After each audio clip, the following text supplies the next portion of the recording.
Hello! Today we're going to be going over chapter 7, and I just want to let you know that it's been a very busy time for me, okay? I went to Morocco for 10 days. I got back on Sunday last week, and then I had food poisoning from Morocco, so I was sick. For freaking so sick. Worst food poisoning I've ever had in my life. Had to go to the hospital and get IV because I was so dehydrated from throwing out so much. Pickles, not right now. I'm talking. And anyways, so while that has been happening, you've still been getting episodes, and that's because I filmed a bunch before I left for my trip. However, those have run out, and so I must film some more. And so today we're going to go into chapter 7 of Matthew. Now, usually, excuse me. Usually, I, will read the chapter, take notes, do whatever research I need to. It usually takes a couple hours. And then the next day or maybe 2 days later, I'll, film the episode after reading over my notes again for a second time. I'm not doing that today. I took my notes yesterday as I was reading, which when I was reading through this, I don't know that my notes are going to be that helpful because I was tired and distracted but trying to read my Bible. But you know what? I don't care. And did I read them a second time today before starting this? No, I didn't. So anything good that comes out of my mouth, any good things that you hear, receive, that's all the Holy Spirit, because I'm doing the bare minimum. So, with that, let's jump into it. Matthew chapter 7, verse 1. Judge not, that you be not judged. For with the judgment you pronounce, you will be judged, and with the measure you use it will be measured to you. Why do you see the speck that is in your brother's eye, but do not notice the log that is in your own eye? Or how can you say to your brother, let me take the speck out of your eye, when there is a log in your own eye? You hypocrite, first take the log out of your own eye, and then you will see clearly to take the speck out of your brother's eye. Do not give dogs what is holy, and do not throw your pearls before pigs, lest they trample them underfoot and turn to attack you. Ask and it will be given to you, seek and you will find, knock and it will be opened to you. For everyone who asks receives, and the one who seeks finds, and to the one who knocks it will be opened. Or which one of you, if his son asks him for bread, will give him a stone? Or if he asks for a fish, will give him a serpent?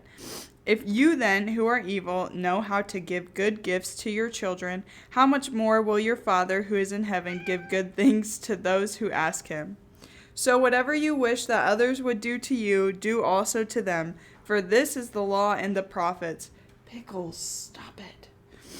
Enter by the narrow gate, for the gate is wide and the way is easy that leads to destruction, and those who enter by it are many. For the gate is narrow and the way is hard that leads to life, and those who find it are few.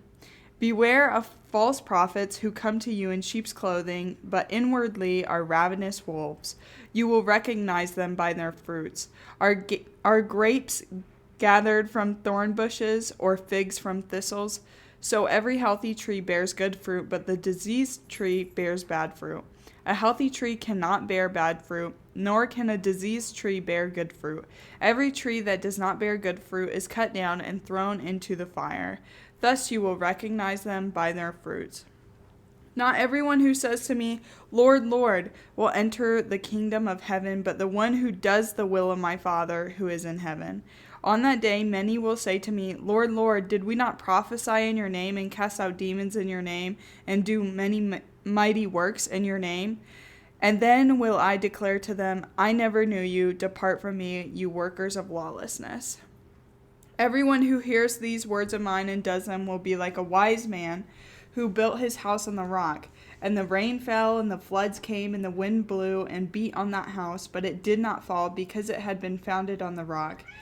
And everyone who hears these words of mine and does not do them will be like a foolish man who built his house on the sand.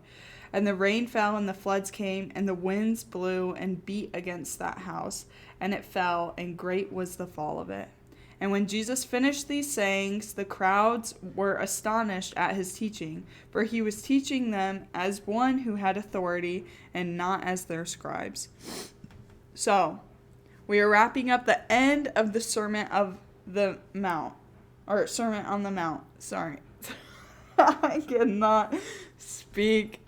Oh gosh. Lord help me. Alright, so back to verse 1, and we're just going to slowly go through it. Judge not, that you be not judged. For with the judgment you pronounce, you will be judged, and with the measure you use it will be measured to you. So, this is pretty straightforward. It's saying don't judge. Now, that does not mean that you should not discern. You should use discernment, but you should not dish out judgment. Before I elaborate on that, I would like to jump to Romans real quick. Chapter 14.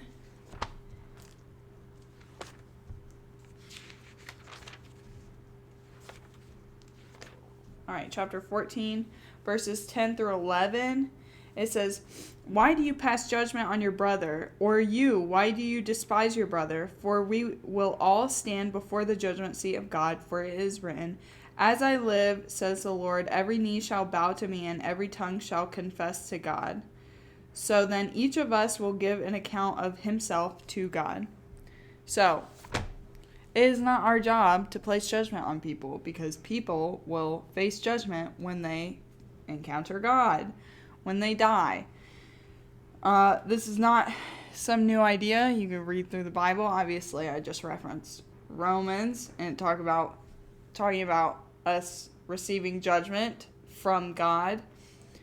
And but people love to use this verse specifically, "Judge not, that you be not judged," to justify telling Christians to basically shut their mouths, and that we're not allowed to say anything or do anything, and if someone's sinning, it's okay, we shouldn't say anything because that's judging. No, you're wrong. You're still supposed to use discernment. We'll read more throughout this chapter, talking about Jesus tells us that we should use discernment. However, if you're a Christian, then you're expected to live as one. Okay? If you're saved, you should live as though you're saved, which is not a crazy comment. Oh my gosh. That is not a crazy idea. There's no new content that I'm revealing to you that the Bible has not already said. John 14:15 says, "If you love me, you will obey my commandments." So if you love God, you love Jesus, you're going to follow what they tell us, which is to not sin.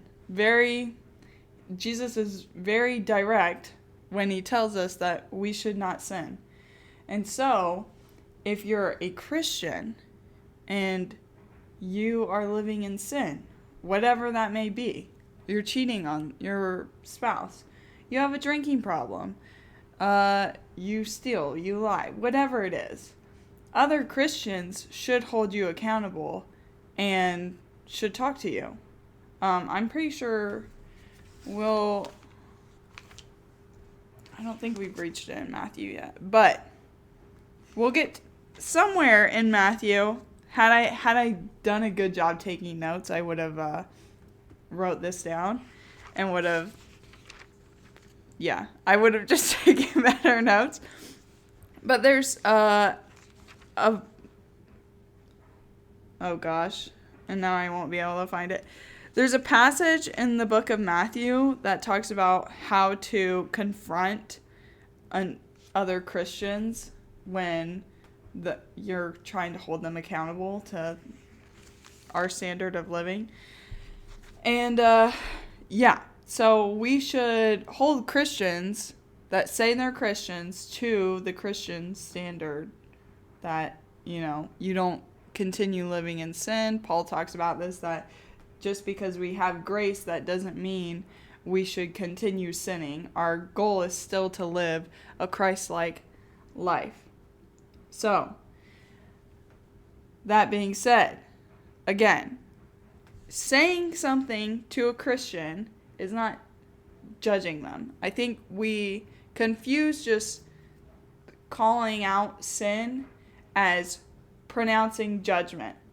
And if we're condemning someone over it, then yes, I would say that's pronouncing judgment. If you're going on the streets yelling, enjoy hell, or, stuff like that, that's condemning. That's not going to bring anyone to Christ. However, if they're already a believer, then you should confront them and talk to them and say, what you're doing is not biblical, and you should do it in a loving but firm way. And if you're talking to someone who's not a believer, then your first move should not be to condemn them, but to point them to Christ and introduce them to our good friend Jesus. And saying judge not is not end-all argument against Christians, but I think people like to think it is. And pointing out sin and identifying it is not pronouncing judgment. That's just using discernment. So, moving on. Verse 3. Why do you see the speck that is in your brother's eye, but do not notice the log that is in your own eye? Or how can you say to your brother, let me take the speck out of your eye, when there is a log in your own eye? You hypocrite! First take the log out of your own eye, and then you will see clearly to take the speck out of your brother's eye. Now this is talking about humility, especially when confronting other Christians, okay? You must humble yourself first and go in with humility before talking to someone else about whatever sin problem, okay? So deal with yourself first, humble yourself, and then you can go and talk to other people. Take the log out of your own eye before helping your brother with the speck in his. Verse 6. Oh, let me check my notes real quick. Yeah, okay. Verse 6. Do not give dogs what is holy, and do not throw your pearls before pigs, lest they trample them underfoot and turn to attack you.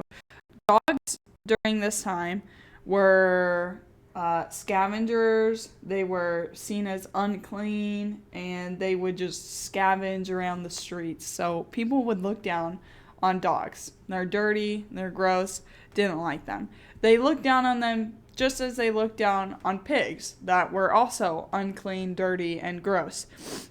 So it says, do not give dogs what is holy, and do not throw your pearls before pigs, lest they trample them underfoot and turn to attack you. So you should use discernment when talking to a aggressive audience, when you're sharing the gospel, okay? It says, do not give dogs what is holy, and then it says, do not throw your pearls before pigs. It's talking about when you share the gospel, this eternal salvation, the ultimate gift, okay? What is holy, and obviously because of its value, it's being equated to pearls. Do not throw your pearls before pigs, lest they trample them underfoot and turn to attack you. So use discernment when you're when you're sharing the gospel, and know when to not waste your time, not waste your breath, because some of your audiences may be hostile and just very explicitly may turn to attack you. Nothing crazy. Verse 7, ask and it will be given to you, seek and you will find, knock and it will be open to you. For everyone who asks receives, and the one who seeks finds, and to the one who knocks it will be opened.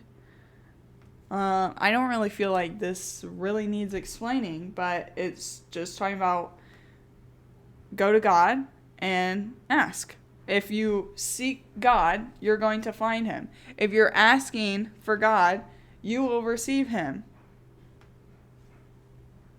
There's nothing crazy about that. Verse 9. Or which one of you, if his son asks him for bread, will give him a stone? Or if he asks for a fish, will give him a serpent? If you then, who are evil, know how to give good gifts to your children, how much more will your Father who is in heaven give good things to those who ask him? Again, ask God and he will answer you. He will give you some sort of answer, even if it's not an answer you want, but it's the answer you need. God will give it to you. And you don't need to worry and when you ask, add in all these stipulations and whatever. God will answer you. He'll give you an answer. It might not be as fast as you want it and might not be in the way you want it, but he will answer you. Don't you worry. It's coming. But yeah, I mean, God will give you an answer according to his will. So if you're not sure if whatever you're asking for is in line with his will, you'll find out really quick. Or maybe not really quick, but you'll find out, because he'll either say no, because it's not part of my plan and not part of my will, or yes, and it's in line with my plan and it's in line with my will. All right. We're going through this quite quick. Verse 12. So whatever you wish that others would do to you, do also to them, for this is the law and the prophets. This is literally the golden rule that I'm sure we've all heard 1,000 times. Treat others the way that you want to be treated. So now you know that it's literally biblical. And it says at the end, this is the law and the prophets. It's just saying this rule, the golden rule, treat others the way you want to be treated, is the core of the law and all the prophetical teaching that has come before. Okay? It's saying this is basically everything put together, just this one rule. Treat others the way you want to be treated.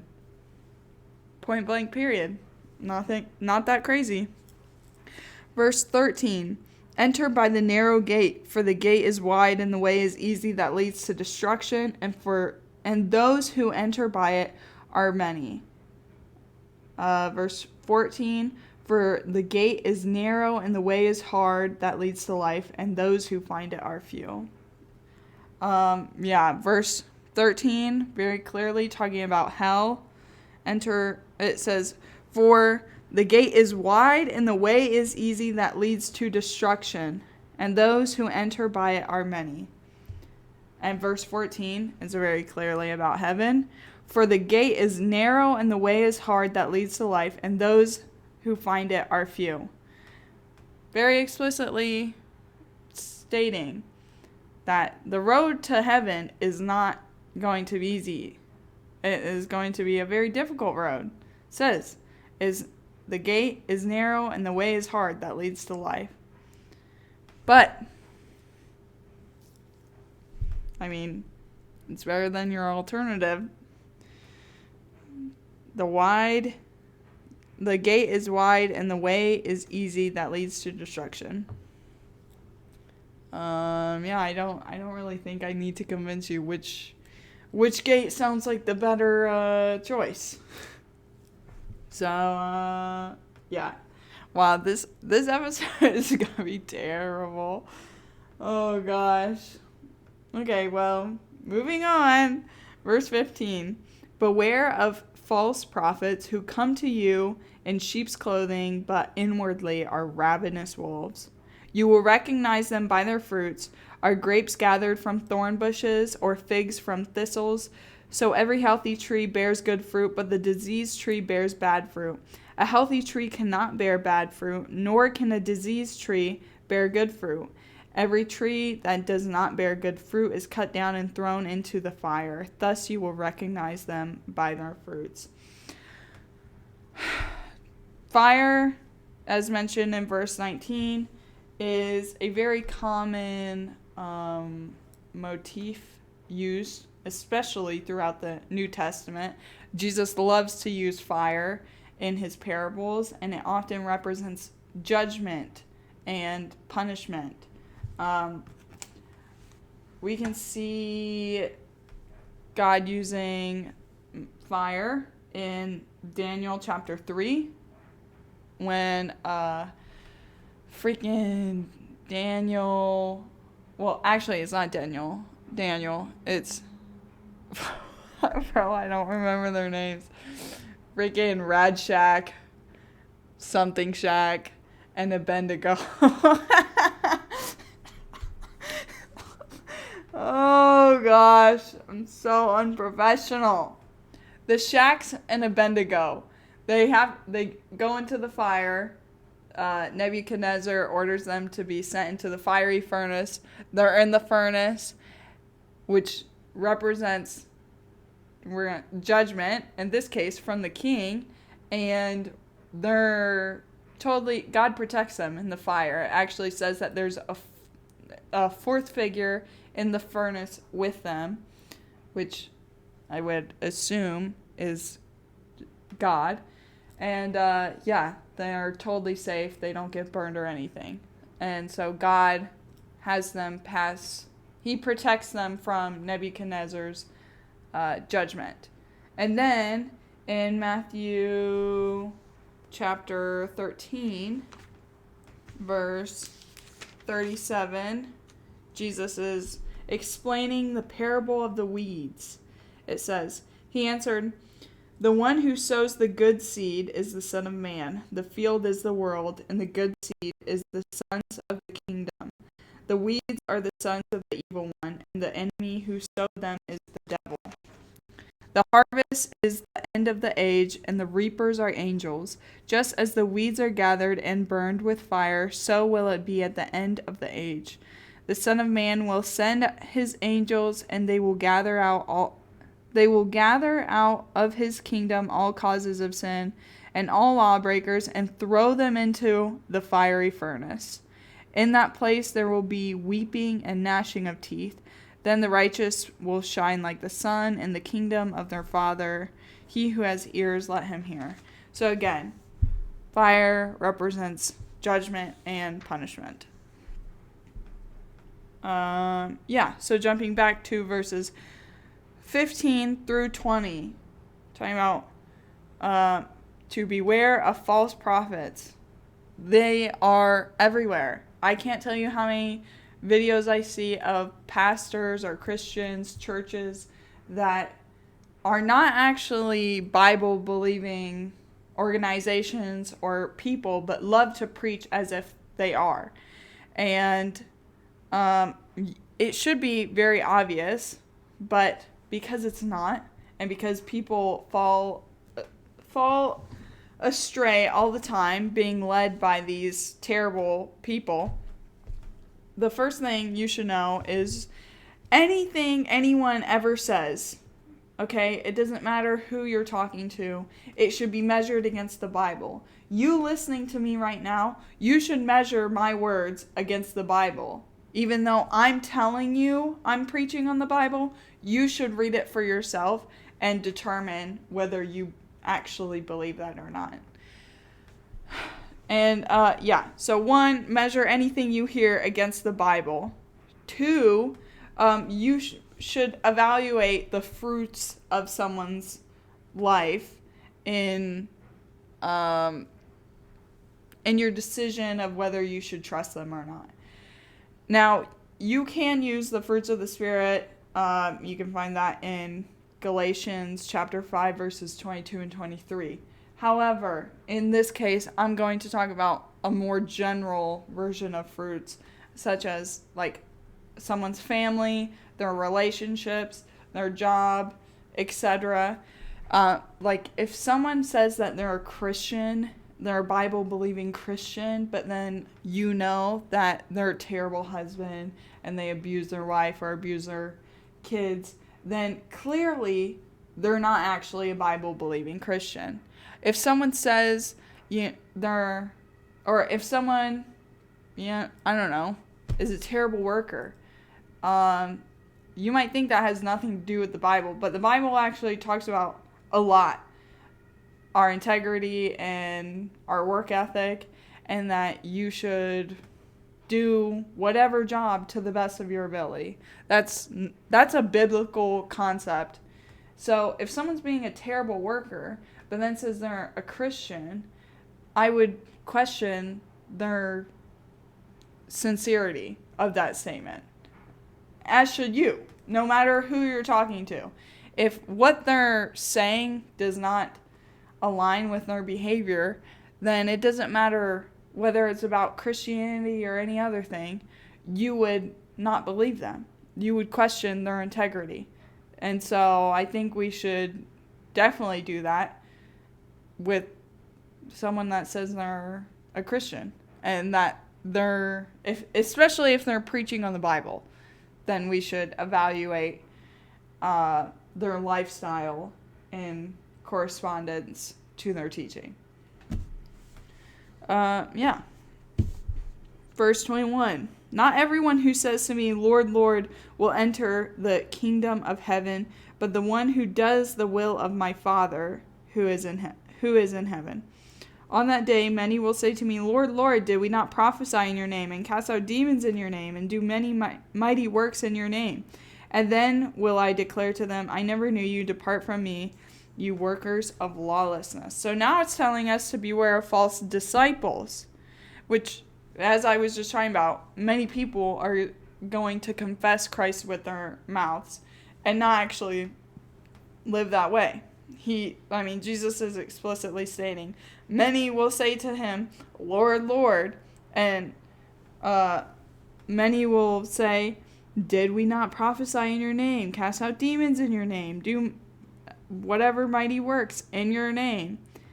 And if you don't actually repent and confess to Jesus in your hearts, then it doesn't mean a whole lot. A lot of people can talk the talk and say all the right things to lead us into believing they're Christians. It's especially if you were raised in the South, going to church your whole life, you know all the answers that people are expecting of you. When people ask whatever questions or say whatever things, you know the right things to say in order to check their little boxes. Okay? So what? If you don't actually believe anything you're saying, and you don't sincerely believe that Christ died and rose again on the third day and took our place of judgment, then it doesn't mean a whole lot, does it? So,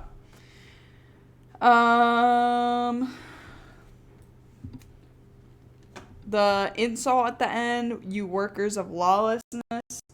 I don't think I really need to elaborate on this, but it's just, if you're disobedient to God, and you know what I'm saying. If you're disobedient to God, you don't follow his commandments, his law, then the insult makes sense. You workers of lawlessness. You're not keeping God's law. You don't sincerely believe in him. Does that make sense? I don't think I worded that great at all. I literally just did the most terrible job known to man on elaborating on that insult, you workers of lawlessness. But that's why he's saying it. If you don't actually believe God in your hearts, so you don't follow his commandments, you don't obey God, then that would be lawless, and you're a worker of lawlessness. You get what I'm saying, guys. I'm struggling, okay? This is so terrible. Oh gosh, I probably should not even post it, but I'm too lazy, and I'm definitely not going to do this a second time. Unless I find out that the microphone hasn't been working. And then I would have to do it a second time, but I don't want to. Okay, verse 24. Everyone then who hears these words of mine and does them will be like a wise man who built his house on the rock. And the rain fell, and the floods came, and the winds blew and beat on the house. But it did not fall because it had been founded on the rock. Then verse 26. And everyone who hears these words of mine and does not do them will be like a foolish man who built his house on the sand. And the rain fell, and the floods came, and the wind blew and beat against that house, and it fell, and great was the fall of it. The rain, the floods, the winds, they're coming no matter what. Whether you want them to or not. It doesn't matter if you build your house on the rock or the sand, they're coming. Adversity, sin, problems, they're going to find you. They're going to occur in your life. Everyone knows this. No one gets through life perfectly. So, when you build your house, build it. You can either build it on the rock, on Jesus. The problems are still going to come, no matter what. They're going to be there, no matter what. But you can build your house on the rock and have a good foundation, and your house is going to withstand the storm. Or you can build your house in the sand. You can build your house on culture. You can build it on some flimsy little religion. You can build it on your self-worth. You can build it on your bank account. You can build it on whatever it is that you want to build it on. Your identity. You can do that. You can be part of some stupid little cult. You can be part of some insane religion, or just a false church. You can be part of the synagogue of Satan. It doesn't matter. You can build your house in that sand. You can become some little social justice warrior, make that your entire identity. Do it. You totally can. But when the rain falls, the floods come, and the winds blow, great is going to be the fall of your house if it's built in the sand. So, just keep that in mind, because the sand moves. The tide comes and the sand is shifting, always. The sand is never going to stay in place. You want to build your identity and your life upon some stupid culture? You can. But it's going to change in about 5 seconds. And you have no clue which way the wind's going to blow, how it's going to move, if you're going to still be in with the cool kids, or if you're going to be getting canceled. So go ahead, build your house on the sand. Be that quirky little social justice warrior, trying to get everything right, trying to get everything perfect, and you hate on everyone else. Go ahead, choose that lifestyle. Make your identity your little bank account. You just keep working your job, getting your little promotions. You just spend all your money on you. You go get those luxury items that mean nothing. You buy that big old house that means nothing. You get that little boyfriend or girlfriend that doesn't really treat you right, doesn't really work hard, and you're paying for everything, and they're a little leech. You can choose that. You can choose that sand to build your house on. Go for it. But just know, when the rain fell, and the floods came, and the winds blew, and beat against that house, and it fell, and great was the fall of it. So, you just keep that in mind. If you don't want to build your life on Jesus, great is the fall of it. Just saying. Verse 28. And when Jesus finished these things, the crowds were astonished at his teaching, for he was teaching them as one who had authority and not as their scribes. Now, the wording in this, the crowds were astonished at his teaching. The crowds were like blown away, but they were not believing at this point. Some people probably were, But the majority of people weren't listening and being like, oh, I need to repent and change my ways and build my life on, I need to build my house on the rock. No. They were sitting in the sand being like, wow, that's really cool what he said. That was really different. That's not like anything I've heard before. And then they continue making their little sandcastle. You catch my drift? Verse 29, for he was teaching them as one who had authority and not as their scribes. If you remember in chapter 5, the very start of the Sermon on the Mount, it says, seeing the crowds, he went up on the mountain, and when he sat down, his disciples came to him. And if you remember what I said from chapter 5, rabbis, when they taught, they taught sitting down. So from the start, throughout the sermon, Jesus is very upfront about his authority in his teaching. And so, yeah.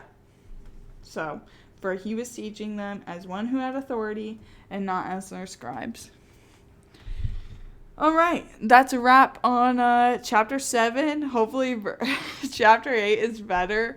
We'll see, I'm going to be in the States the next 2 weeks, which means I have to film more of these little episodes in advance. Otherwise, you're just not going to be getting anything. We'll see. Hopefully I film them in advance unless something terrible happens. Thanks for watching.